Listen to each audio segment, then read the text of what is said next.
राष्ट्रीय राजधानी के कुछ हिस्सों में शनिवार सुबह घना कोहरा और धुंध के कारण दृश्यता कम हो गई है। 21 से 22 दिसंबर के बीच मध्यम से घना कोहरा छाए रहने का अनुमान है। वहीं दिल्ली और नोएडा के अधिकांश इलाकों में एयर क्वालिटी इंडेक्स 300 से 450 के पार पहुंच चुका है, जो गंभीर श्रेणी में आता है। उत्तर प्रदेश में ठंड का सितम लगातार बढ़ता जा रहा है। दिन में धूप निकलने के बावजूद सर्दी कम नहीं हो रही है, जबकि रात में तापमान तेजी से गिर रहा है। जिलों में न्यूनतम तापमान 10 डिग्री से नीचे चला गया है, वहीं अधिकतम तापमान भी 20 डिग्री से नीचे चला गया है।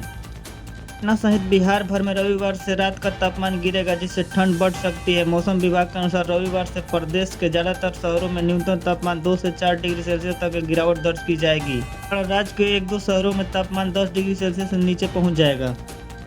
झारखंड में उत्तरी पश्चिमी ठंडी हवाओं के कारण कनकनी बढ़ गई है। रांची समेत 13 जिलों में घने कोहरे को लेकर येलो अलर्ट जारी किया है। वहीं कांके में न्यूनतम तापमान 10 डिग्री दर्ज किया गया है। हरियाणा के 18 जिलों में घने कोहरे का अलर्ट है। कोहरे के चलते सड़क और रेल यातायात बुरी तरह प्रभावित हुए हैं। एक्सप्रेस ट्रेनें घंटों देरी से चल रही है और रोडवेज को रात और सुबह की कई बसें रद्द करनी पड़ रही है। मौसम विज्ञानियों के अनुसार 23 दिसंबर तक राज्य में मौसम शुष्क रह सकता है।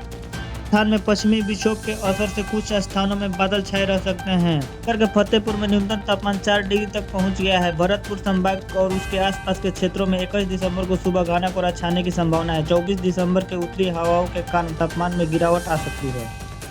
प्रतापगढ़ जिले के दौलत कस्बे में यूरिया खाद की किल्लत ने किसानों को परेशानी बढ़ा दी है। के सुबह 5 बजे से किसान और महिलाएं 2 कट्टे खाद पाने के लिए लंबी कतारों में खड़ी नजर आ रही हैं। सरकारी लैंप्स में उपलब्धता पर सवाल उठाते हुए किसानों ने निजी दुकानों पर महंगे दामों में खाद खरीदने की मजबूरी बताई।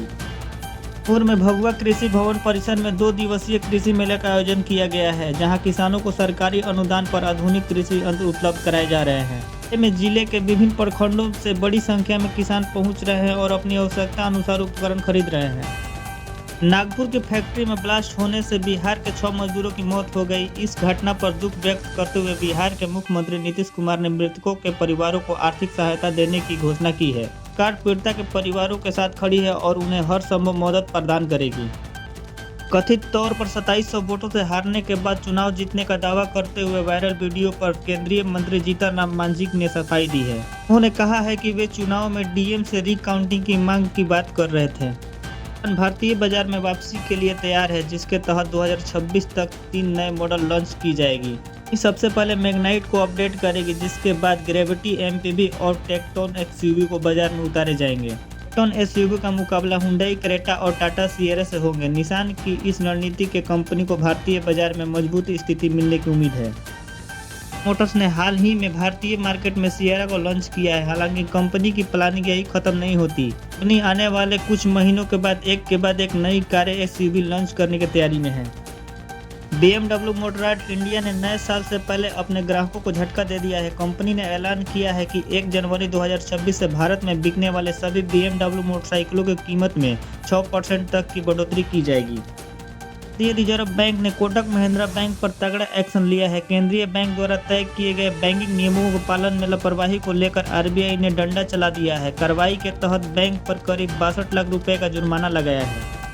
4 दिन के गिरावट के बाद आज शेयर बाजार ने मजबूत रिकवरी दिखाई और बाजार 3 के ऊपरी स्तरों के पास बंद हुआ।